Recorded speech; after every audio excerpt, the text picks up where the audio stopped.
in terms of Newcastle, the Athletic wrote quite a long piece around Newcastle's stadium situation at the moment in time. And within that piece, there was a bit about that they may not be able to sell the land at St James's due to ownership issues around that land and who actually owns it. Would that be a potential stumbling block for the new stadium if they can't sell that land and make money from that? They've got to somehow, if they are going to build a stadium, which by the time we get there, and you know, a lot I've been shouted at on the internet about this and how I'm completely wrong, but I'm going to stick with my view on it. If you build a stadium for £2 billion, let's say, you have got a very, very difficult challenge in getting a return on that investment unless you can push prices very high. And if you're saying actually one of your other routes is you can't sell or you can't get full value for the land of the previous stadium, which is in a central location, therefore has relatively high value.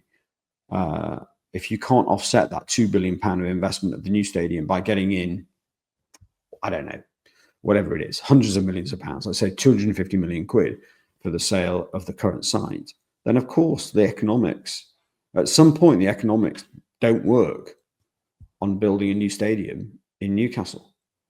And I don't know what that breaking point is. You know, Newcastle got super smart people around the table on this. You know, I'm not going to teach them anything about how to do that property deal. But in terms of what they'll be thinking about, does this make a financial return? Can it make financial sense?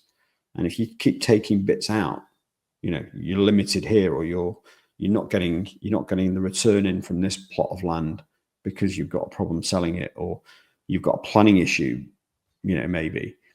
Of course, it's going to have an impact.